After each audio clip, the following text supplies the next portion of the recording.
Captain Hyun stood on the bridge of the human vessel Indomitable, watching the massive structure grow larger on the view screen. Arcturus 7 was the biggest space station he had ever seen. It looked like a silver wheel spinning slowly against the darkness of space. This was where the Galactic Council met, and today was humanity's first official visit. "We're being hailed, Captain," said Lieutenant Minho from the communications station. His voice was calm, but Hyun could see the excitement in the young officer's eyes. This was history happening right now. "Put them through," Hyun ordered.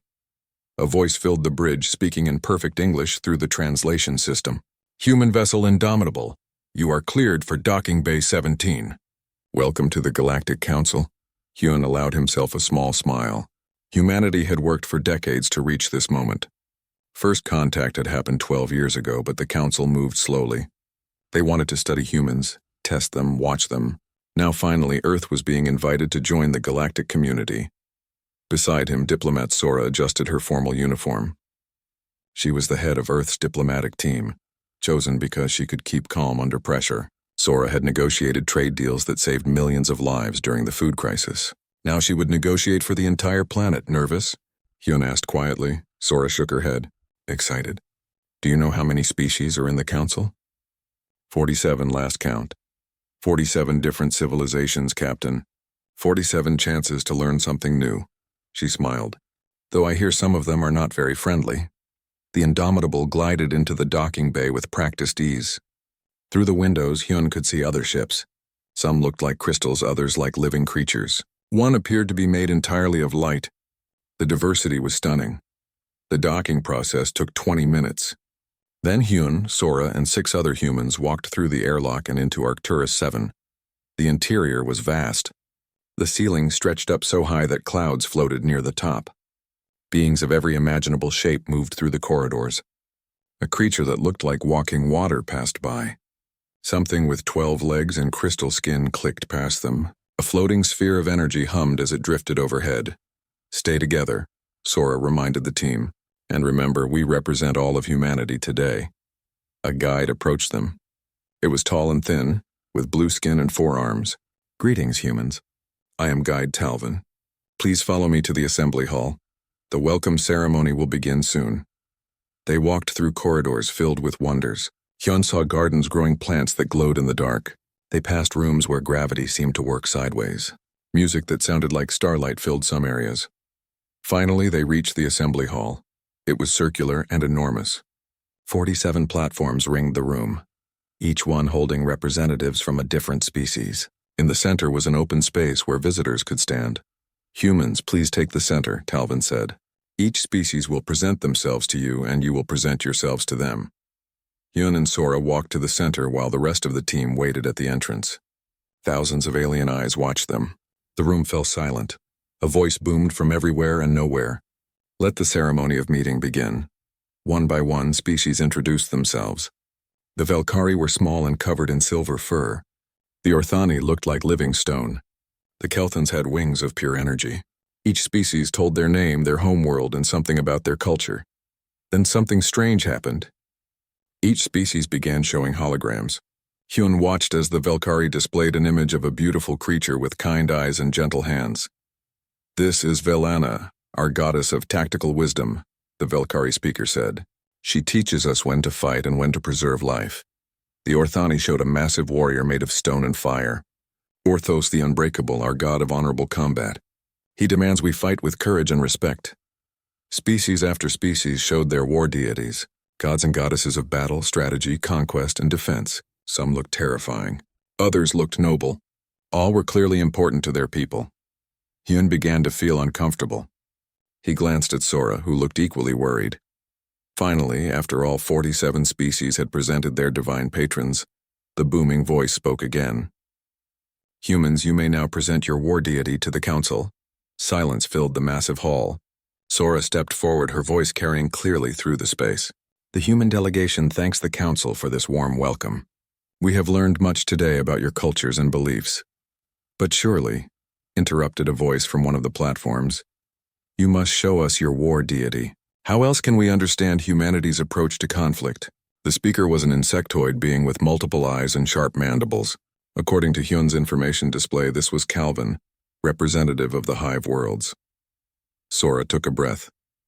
Humanity does not currently worship a war deity. The reaction was immediate. Gasps and clicking sounds and musical notes of surprise echoed through the hall. Beings turned to each other, their confusion obvious even across the barriers of species. Calvin's mandibles clicked rapidly. That is unusual. Forgive my confusion, but every warrior species we know has divine guidance in matters of war. You have ships, weapons, armies. You have fought wars on your own planet. How can you do this without a god to guide you? Hyun saw several other council members nodding or making equivalent gestures of agreement. This was clearly not the answer they expected. Sora remained calm, though Hyun could see her hands clasped tightly behind her back. It is true that humanity has extensive military history. We have fought many wars, but we do this through our own decisions, our own strategies, our own will. But you must have had a war deity at some point, insisted another voice. This came from a floating crystalline being. Surely your species evolved with divine guidance like all others? Sora looked at Hyun. In that glance, they shared a moment of understanding. The truth was going to come out eventually. Better to be honest now. We did have a war deity once, Sora said carefully. A long time ago. The hall went completely silent. Every being leaned forward, waiting. What happened to it? Calvin asked. Did it abandon you? Sora's voice was steady and clear. No, we don't worship our war deity anymore because we chose not to. Chose not to? Calvin sounded shocked. But divine beings do not simply disappear because mortals choose. Ours did, Hyun said, stepping forward to stand beside Sora. We had one once. We don't anymore. The silence that followed was deafening. Hyun could feel the weight of thousands of alien eyes on him, trying to understand what he had just said. Finally, Calvin spoke again, his voice quieter now, almost fearful. What could possibly make a species abandon their war deity? Sora and Hyun exchanged another look. This conversation was far from over, but it had started now. There was no going back. That, Sora said softly, is a longer story, and perhaps one that requires more than just words to explain. 3 days after the ceremony, everything changed. The human delegation was still settling into their quarters on Arcturus 7 when the alarm sounded. Pirates had attacked a council trade convoy near the station. The council's defense fleet responded quickly, but they asked for any nearby ships to help. Captain Hyun didn't hesitate. All crew to battle stations. We're going in. The Indomitable launched from the station along with 5 council warships. The pirates had 3 vessels, smaller but fast. They had already damaged 2 freighters and were trying to steal their cargo. The battle was brief but intense. The human ship moved differently than the council vessels. While the others approached in formation, announcing their presence and demanding surrender, the Indomitable went straight for the pirate command ship. Hyun gave clear orders. Target their engines first, then weapons, then life support if they don't stop. The fight lasted 11 minutes. The human crew worked with practiced efficiency. No wasted movements, no hesitation. When the pirates tried to use the freighters as shields, Hyun simply adjusted tactics. He maneuvered the Indomitable into a position where the pirates had to choose between fleeing or fighting. They chose to flee. One of their ships didn't make it out before its engines died. When the Indomitable returned to Arcturus 7, a medical team was waiting. But not for humans. The council wanted to examine the captured pirates who were injured but alive. Dr. Yuna was in the medical bay when the council's head physician arrived. Physician Telmos was a tall being with green skin and 3 eyes. He looked at the injured pirates, then at the medical reports, then at Yuna. The human ship's weapons were very precise, Telmos said slowly. You disabled them without killing them, but the damage was extensive. Painful, I would think. Yuna nodded. The captain ordered minimal casualties. That's what he delivered. But your combat footage... Telmos pulled up a holographic display. I have watched it 17 times now.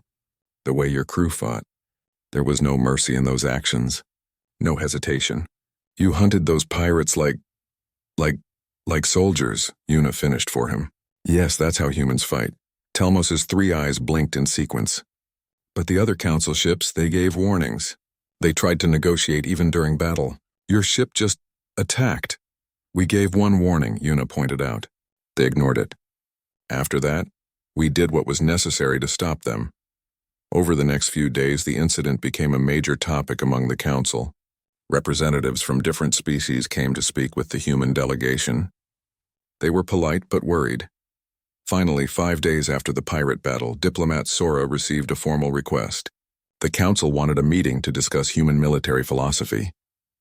"They're scared of us," said Lieutenant Minho, reading through the diplomatic messages. "Half these requests are basically asking if we're safe to have around." Sora sighed.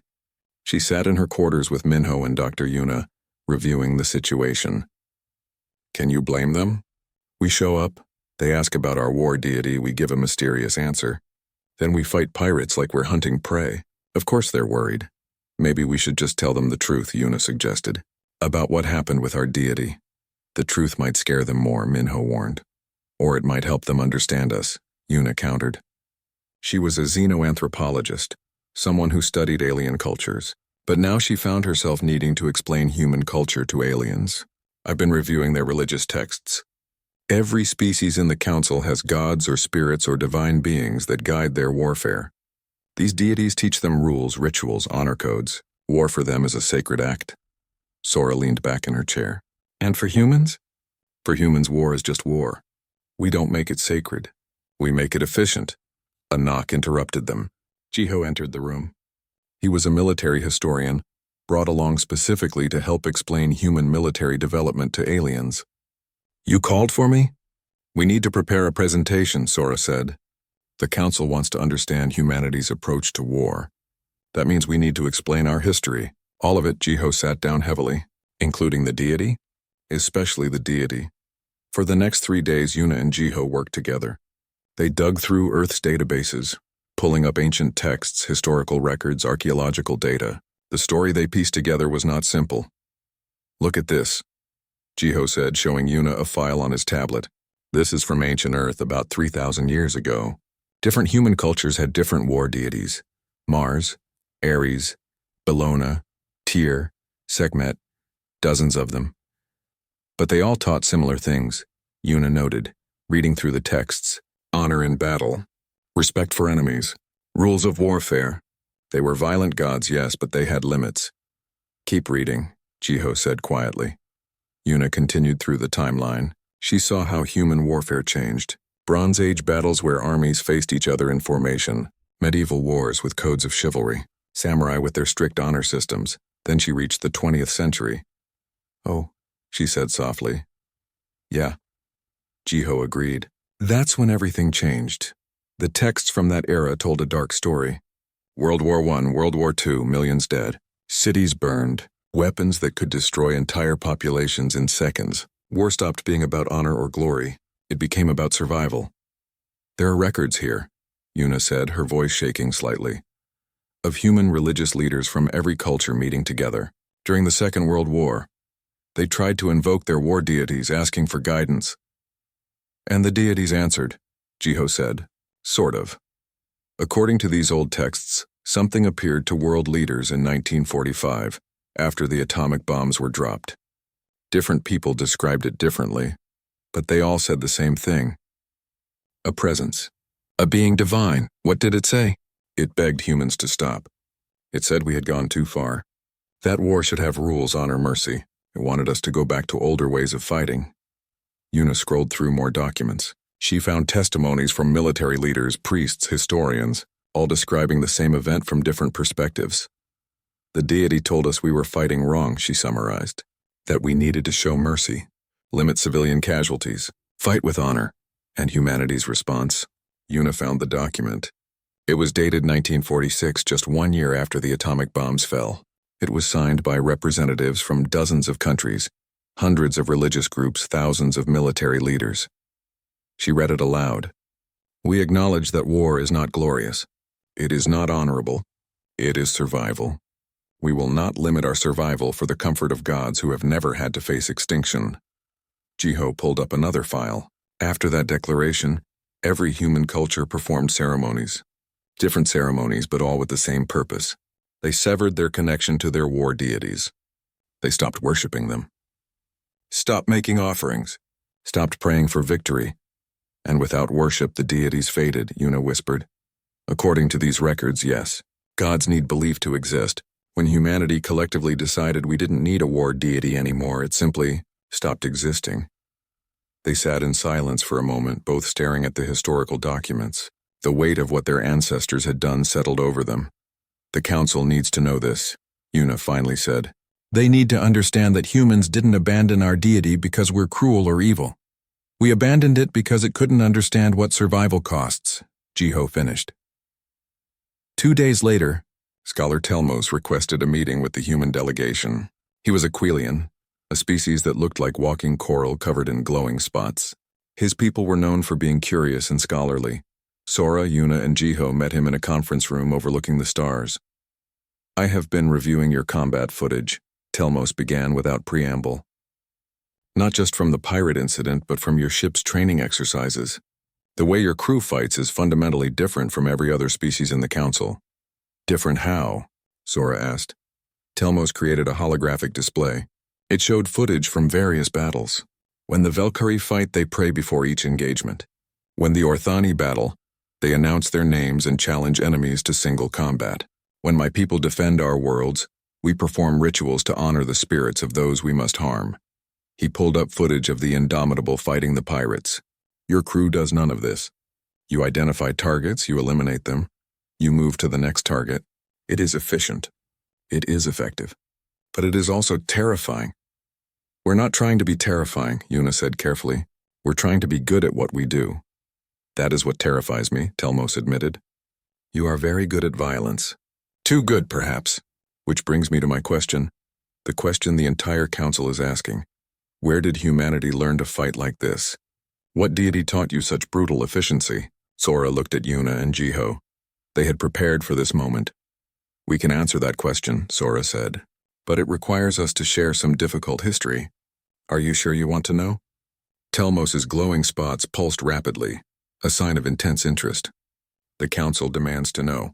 We cannot accept a species into our community without understanding their relationship with warfare. So yes, please, tell me about your war deity." Una pulled out her tablet and set it on the table. "We've prepared a complete presentation on humanity's theological military history. It will take about 2 hours to go through all of it. When would the Council like us to present?" The Grand Assembly Hall was packed. Every platform held not just representatives but additional observers. Species from across the galaxy had come to hear the human explanation. The circular room hummed with conversation in 1,000 different languages. Dr. Una stood in the center of the hall, a small holographic projector in her hand. Beside her stood Jiho, carrying the historical database. Diplomat Sora sat in the human observation area, ready to handle any political fallout. Captain Hyun watched from the entrance, his hand resting on his sidearm.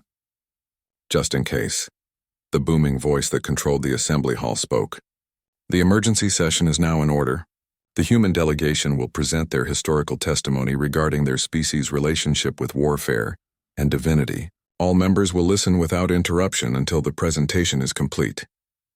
Una took a deep breath and activated the projector. A massive holographic image appeared above the center of the hall. It showed ancient Earth, green and blue and beautiful. The assembled aliens watched with interest.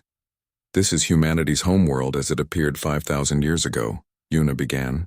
Her voice carried clearly through the hall. "At this time, humans were divided into thousands of different cultures. We fought each other frequently. We had not yet unified as a species." The image changed, showing ancient warriors in bronze armor. "Like all species, humans developed gods to help us understand the world. We created deities for the sun, the moon, the harvest, the sea, and we created deities for war." Images of different war gods appeared. Mars with his spear, Ares with his chariot, Bellona with her sword. Deities from dozens of cultures, all fierce, all powerful. "These gods taught us how to fight," Una continued. "They gave us rules for warfare, honor codes, rituals. They told us that war should be glorious, that warriors should be brave, that enemies should be respected." Jiho stepped forward, taking over the narration. "For thousands of years, humans followed these teachings. We fought according to rules. We had formal declarations of war. We met in battlefields at agreed times. Warriors announced their names before fighting. Defeated enemies were shown mercy. The hologram showed scenes of ancient battles, Greek phalanxes, Roman legions, medieval knights, samurai in armor. all fighting with ritual and ceremony. Our war deity over time merged from many different gods into one concept, Jiho explained. We called it different names in different languages, but it represented the same idea. War should have honor. Violence should have purpose. Killing should have meaning. Several council members nodded or made gestures of approval. This matched their own understanding of divine warfare. But then, Jiho said, his voice dropping, everything changed. The hologram shifted. The images became darker. Trenches filled with mud and death, cities burning, soldiers in gas masks advancing through poisoned air. The year 1914 by human calendar, Jiho said. The Great War. The first truly industrial conflict. Millions of humans died in just 4 years. We used poison gas, machine guns, artillery that could destroy entire armies from miles away. War stopped being about individual warriors fighting with honor. It became about nations trying to destroy each other completely. The assembled aliens watched in horrified silence as the hologram showed mass graves, ruined cities, soldiers with terrible injuries. This was just the beginning, Yuna said softly. 21 years later, an even larger war began. World War II. This time 60 million humans died. We bombed civilian cities. We created weapons specifically designed to kill as many people as possible. We built camps where we murdered millions of innocent people. The images showed the full horror of human warfare. The council members who had eyes turned away. Those without eyes still showed signs of distress. It was during this Second Great War, Jiho continued, that humanity created the ultimate weapon. We split the atom itself and turned it into a bomb.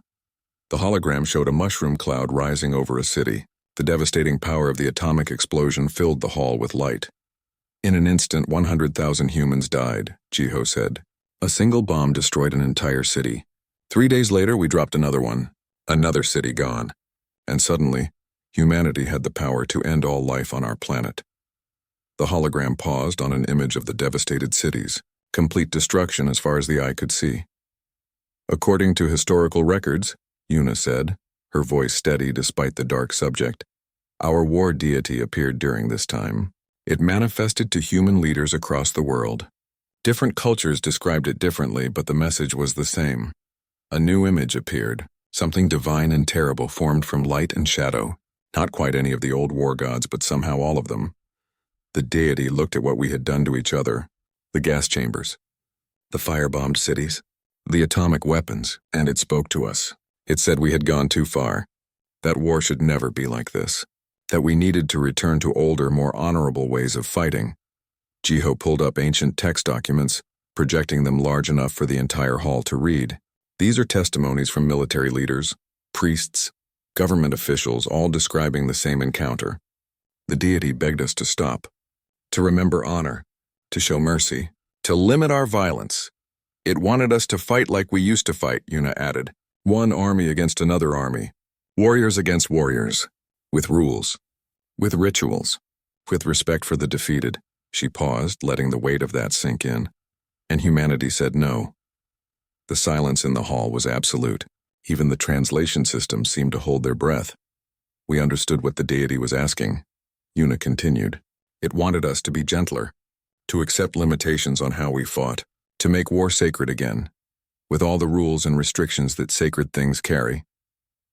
But we had just survived 2 wars that killed nearly 100 million of us, Jiho said. We had fought enemies who would have exterminated our entire species if given the chance. We learned that survival is more important than honor.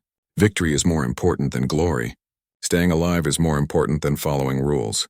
The hologram changed again. This time it showed a massive gathering. Humans from every nation, every culture, every religion, all assembled together. In the year 1946, Yuna said, humanity held a ceremony. Every culture participated. Every nation sent representatives. Every religion contributed. It was the most unified humanity had ever been. And we performed a deicide, Jiho stated flatly. Gasps and sounds of shock echoed through the assembly hall. Some species recoiled. Others leaned forward in disbelief. The hologram showed the ceremony. Temples being closed. Altars being destroyed. Sacred weapons being melted down. Religious leaders from thousands of traditions all speaking the same words of renunciation. We told our war deity that we no longer needed it, Yuna explained. We thanked it for the lessons of the past, but we refused to follow its teachings anymore. We declared that war is not sacred. It is not glorious. It is simply something we do when we must. The deity spoke one final time, Jiho said. He pulled up the last recorded testimony, spoken by multiple witnesses across the world. It said, "You have become what even gods fear to be." The hologram showed the deity fading, becoming transparent, dissolving into nothing. Without worship, without belief, the deity died, Yuna said. Gods need mortals to give them power. When all of humanity simultaneously stopped believing in a war deity, it simply ceased to exist. She turned slowly, looking at each platform of the council. That is why humans fight the way we do. We have no God to tell us to show mercy, no divine being to remind us of honor, no sacred rules to limit our violence. We fight to win. We fight to survive. Nothing more, nothing less, the hall erupted. Every species seemed to be talking at once. Some sounded horrified. Others sounded angry. A few sounded impressed, though even they seemed disturbed. Calvin, the insectoid representative, raised his limbs for attention. The hall slowly quieted. "You killed your own god," he said slowly, as if testing the words.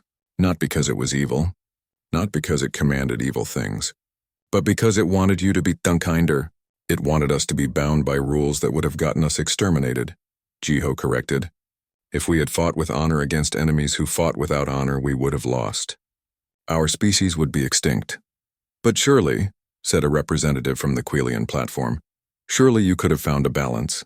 Kept some divine guidance while adapting to modern warfare? Yuna shook her head. Our deity was absolute. It demanded honor or nothing. When we proved we would choose survival over honor, it rejected us, and we rejected it in return. What kind of species kills its own god? Someone shouted from one of the upper platforms.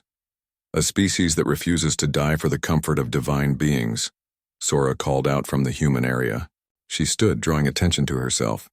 Our ancestors faced a choice: follow divine law and possibly go extinct, or break divine law and survive. They chose survival. Every parent here would make the same choice to protect their children. A Velkari representative spoke up, her voice gentle but concerned. But without divine guidance, how do you know when to stop? How do you prevent war from consuming you completely? We decide for ourselves, Hyun said, stepping into the center of the hall to stand with Yuna and Jiho. We make rules. We follow them when we can. We break them when we must. The emergency council session ended in chaos. Representatives argued. Some called for humanity to be rejected. Others demanded more time to study the implications. A few, very few, seemed impressed by human honesty. Diplomat Sora returned to the human quarters exhausted. Captain Hyun was already there, reviewing security protocols. Dr. Yuna sat in the corner, staring at her hands. That went well, Hyun said dryly. Half the council thinks we're dangerous, Sora replied. The other half thinks we're insane. I'm not sure which is worse, Yuna looked up. They're afraid of us. That much is clear. The question is whether they'll try to work with that fear or against it. A knock on the door interrupted them. Lieutenant Minho entered, his face tight with concern. Captain, we have a situation. Our communications array intercepted some encrypted transmissions between council members. How encrypted? Hyun asked, military grade. I shouldn't have been able to break it, but human encryption software is apparently more advanced than theirs. Minho pulled up a datapad. 3 species are talking about us. The Kelthans, the Vrexen, and the Talmir Collective. They're planning something. Sora took the datapad and read through the decoded messages. Her expression darkened. They're going to test us. Test us how? Yuna asked. They think our deicide story is propaganda, Hyun read over Sora's shoulder. They believe no species would actually kill their own god. They think we're lying to make ourselves seem more dangerous than we are. So they want to see how dangerous we really are, Minho finished. They're planning a military exercise. Except they're not going to tell us it's an exercise. Sora stood up and began pacing. This is a disaster. If they attack us and we respond with full force, we prove that we're the monsters they fear. If we don't respond with full force and get destroyed, humanity loses its only ship in council space. When is this test supposed to happen? Yuna asked. Minho checked the timestamps. Based on ship movements, probably within the next 48 hours. They're moving vessels into position near the border of council space. Hyun moved to the communications console. I need to speak with Admiral Taeyang back on Earth. This situation requires higher authority than a ship captain. The communication took 3 hours to establish, accounting for the distance and relay points. Admiral Taeyang appeared on the screen, his weathered face serious as he listened to Hyun's report. So the Council wants to see if we're really as dangerous as we claim, Taeyang said when Hyun finished, and they're going to stage what looks like a real attack to test us. Yes, sir. What are your orders? Taeyang was quiet for a long moment. Captain Hyun, what do you think humanity should do? The question caught Hyun off guard. Sir, you're there. You've seen how they look at us. You've heard their concerns. You told them we killed our god because he was too soft. Now they want to know if that story is true. So I'm asking you, as the man on the ground, what should we do? Hyun looked at Sora and Yuna. Both nodded, giving him silent support. I think we should show them exactly what we are, sir. Not monsters. Not angels. Just humans. We give them one warning, just one. If they attack after that warning, we defend ourselves with maximum efficiency. We don't try to kill them, but we don't hold back either. We show them that humans mean what we say. And if that scares them into rejecting our council membership, then we're no worse off than we are now, sir. But at least they'll know the truth. No more tests. No more doubts. They'll know exactly what humans are capable of. Taeyang smiled grimly. Very well, Captain. You have authorization to defend your ship with any means necessary. But remember, we want allies, not enemies. If you can stop the attack without creating permanent enemies, do so. Understood, sir. The communication ended. Hyun turned to his crew. Minho, I want constant monitoring of those 3 species ships. The moment they move toward us, I want to know. Sora, prepare a formal diplomatic warning. Make it clear and simple. One warning, no second chances. What about me? Yuna asked. You're going to help me with something that might save lives, Hyun said. We need to understand how these species think about warfare. Their deities, their honor codes, their rituals. If we can predict how they'll attack, we can end the fight faster. Over the next 2 days, tension on the Indomitable grew. The crew moved through combat drills constantly. Weapons were checked and rechecked. Shields were tested at maximum capacity. Meanwhile, Yuna studied the 3 species planning to test humanity. The Kelthans worshipped a god of swift strikes. The Vrexen followed a deity of overwhelming force. The Talmir collective believed in coordinated pack tactics blessed by their goddess of unity. They'll come at us from 3 directions, Yuna predicted. The Kelthans will strike first, trying to disable our engines. The Vrexen will follow with heavy weapons fire to our shields. The Talmir ships will surround us and try to board. Classic tactics, Hyun agreed. They're probably expecting us to turtle up, defend, and call for help. What are we actually going to do? Minho asked. Hyun smiled coldly. We're going to do what humans do best. We're going to break their expectations. The attack came on the 3rd day. 3 Kelthan fast attack ships appeared on sensors, moving at high speed toward the Indomitable. Behind them, 2 Vrexen battlecruisers powered up their weapons. Further out, a formation of 7 Talmir vessels began their approach. Sora opened a channel to all attacking ships. Her message was broadcast clearly and in multiple languages. Attention Kelthan, Vrexen, and Talmir vessels. This is the Earthship Indomitable. You are approaching in attack formation. We are tracking your weapons. We know your intent. You will have one opportunity to withdraw. If you continue your approach, we will defend ourselves. This is your only warning. There was no response from the alien ships. They continued their approach. They think we're bluffing, Minho said quietly. Then we'll educate them, Hyun replied. All crew battle stations. Minho, target the lead Kelthan ship's engines. Yuna, calculate firing solutions for the Vrexen cruiser's shield generators. Lieutenant Hana, I want electronic warfare on the Talmir ships. Jam their communications with each other. Sir, shouldn't we wait for them to fire first? Hana asked. They're in attack formation with weapons hot, Hyun said. That's enough. We gave our warning. They ignored it. Now they learn what that means. The Kelthan ships entered weapon range. They began to fan out, preparing to make their coordinated strike. The Indomitable fired first. 3 precise shots fired in less than 2 seconds. The lead Kelthan ship's engines exploded. The second ship took damage to its navigation system. The third ship's weapons array went offline. All 3 ships tumbled out of formation, disabled but intact. 14 seconds from warning to neutralization, Minho reported, his voice showing surprise at their own efficiency. The Vrexen cruisers opened fire, their massive weapons hammering the Indomitable's shields. The human ship rocked under the impact, but the shields held. Returning fire, Yuna announced calmly. Targeting shield generators as planned. The Indomitable's weapons were smaller than the Vrexon guns, but they were far more precise. Instead of trying to overwhelm the enemy shields with brute force, the human ship targeted specific points. Shield generators overloaded. Power systems failed. Within 30 seconds, both Vrexon cruisers were defenseless. Do we finish them? Minho asked. Negative, Yun ordered. Target their engines only. Disable and move on. 2 more shots. Both Vrexon cruisers lost propulsion. They drifted in space, helpless but alive. Now the Talmir ships arrived, 7 vessels moving in perfect coordination. They surrounded the Indomitable, preparing to launch boarding parties. Electronic warfare active, Hana reported, jamming their communications. They can't coordinate anymore. Without the ability to work together, the Talmir ships became confused. They were designed to fight as a unit, with their goddess blessing their unity. Alone, each ship was uncertain how to proceed. The Indomitable didn't wait for them to figure it out. One by one, with cold efficiency, the human ship disabled each Talmir vessel. Engines destroyed. Weapons offline. Communications jammed. Life support intact. 11 minutes after the attack began, 12 alien ships floated disabled in space. Not one had been destroyed. Not one crew member had been killed. But all 12 were completely helpless, and the Indomitable hadn't taken significant damage. Hyun opened a channel to all the disabled ships. This is Captain Hyun of the Earth vessel Indomitable. Your attack has failed.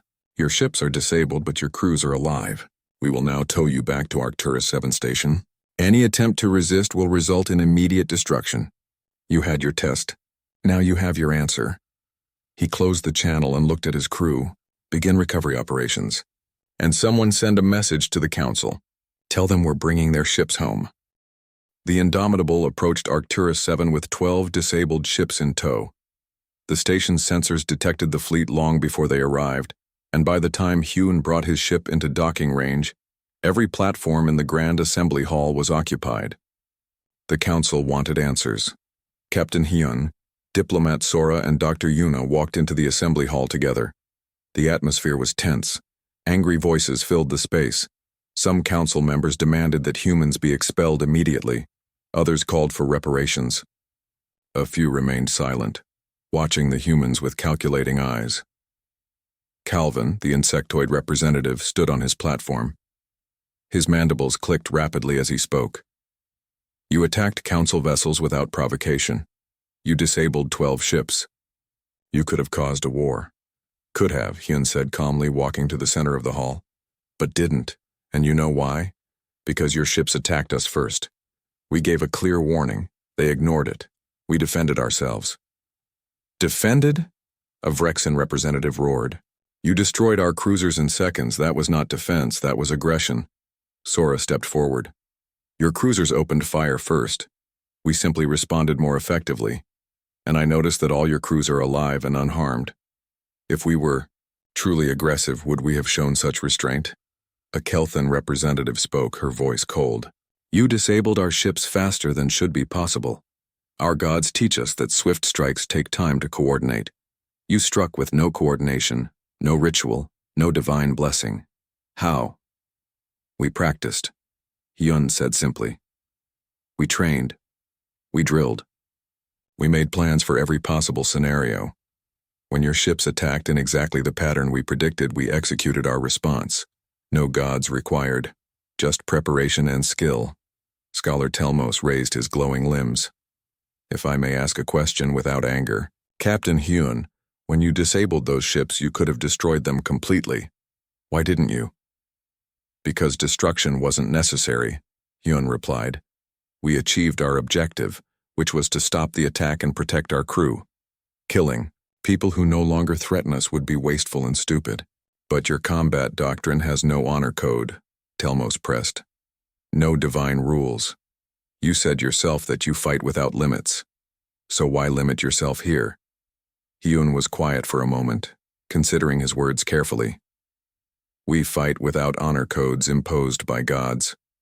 That doesn't mean we fight without reason. Our objective was to survive the attack and demonstrate our capabilities. Both objectives were achieved.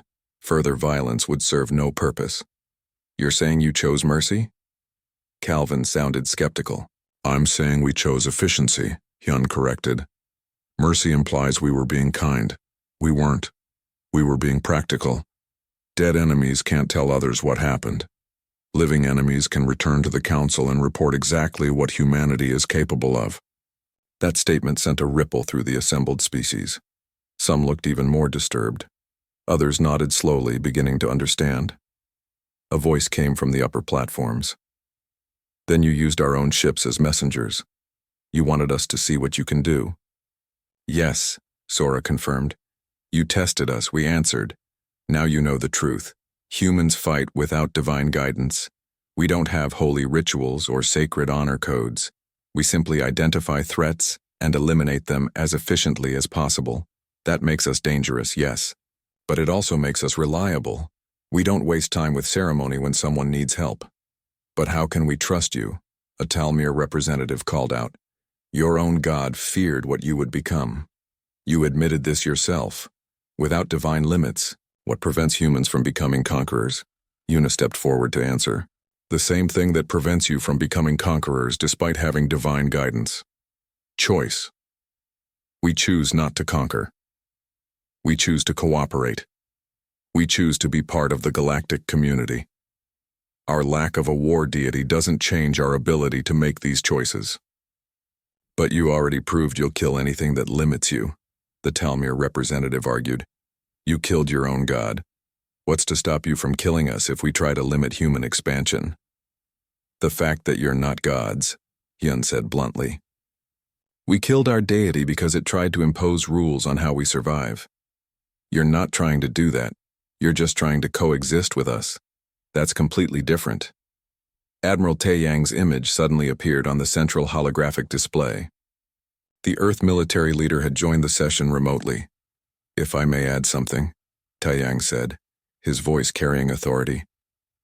The Council seems to believe that humanity's deicide makes us unpredictable and dangerous. You're right, we are dangerous, but we're dangerous to our enemies, not our allies. The species that tested us today learned that lesson. Their crews are alive because we chose to spare them, not because divine law forced us to show mercy. He looked directly at the council members. Humanity spent thousands of years following divine rules about warfare, honor, glory, sacred combat, and we nearly destroyed ourselves following those rules, so we made a choice. We decided that survival matters more than divine approval. We became practical instead of sacred, efficient instead of glorious. And what happens, Calvin asked carefully, when human survival requires destroying other species? Then we'll do what any species would do, Taeyang replied. We'll fight to survive. But here's what you're missing. We already survived our test. We fought wars that killed 100 million of us.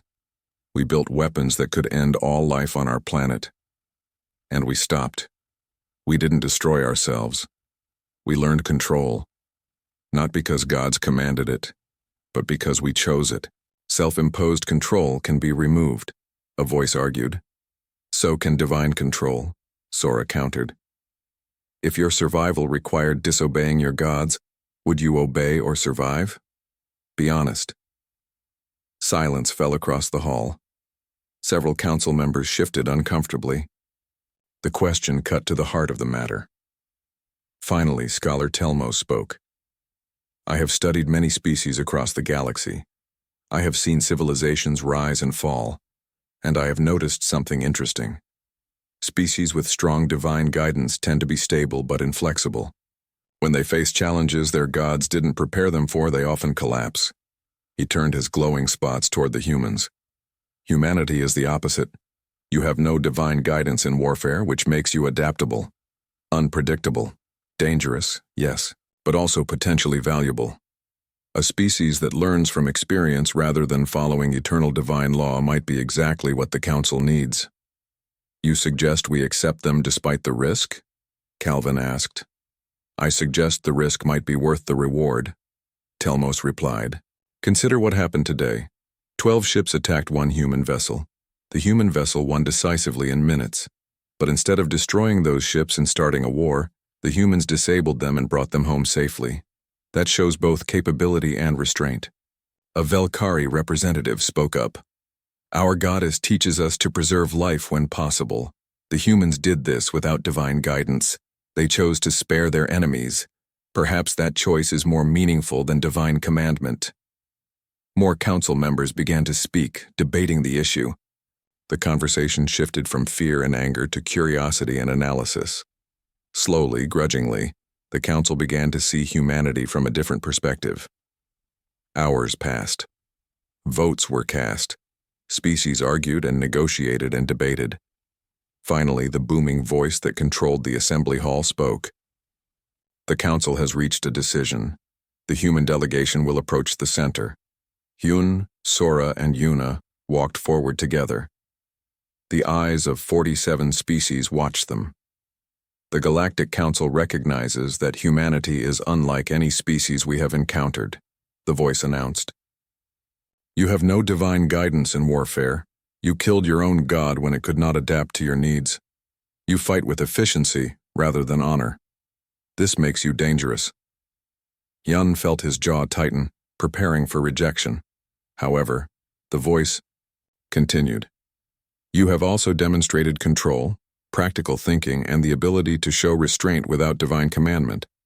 After careful consideration, the Council has voted to grant humanity provisional membership. You will be assigned to Council defense operations, where your unique approach to warfare can be properly utilized. Relief and pride swelled in Hyun's chest. Sora smiled. Yuna let out a breath she didn't know she'd been holding. There are conditions, the voice added. Human vessels will be monitored for the first 5 standard years. You will submit to regular reviews of your military conduct, and you will provide training to Council forces on human combat tactics. We accept these conditions, Sora said formally. Humanity is honored to join the Galactic Council. Then let it be recorded, the voice declared. On this day, humanity joins the Council of Species. May their strength become our strength. May their adaptability become our advantage. May their survival instinct help us all survive. The assembly hall erupted in mixed reactions. Some species applauded or made equivalent gestures. Others remained silent, still uncertain, but the decision was made. As the humans left the hall, Calvin approached them. His mandibles clicked slowly, a sign of careful thought. I want to understand, he said quietly. You truly believe you're better off without your war deity? Hyun considered the question. Not better, different. We lost something when we killed our god. We lost the comfort of divine approval, the certainty that we're fighting for a sacred purpose. But we gained something too. We gained the freedom to adapt.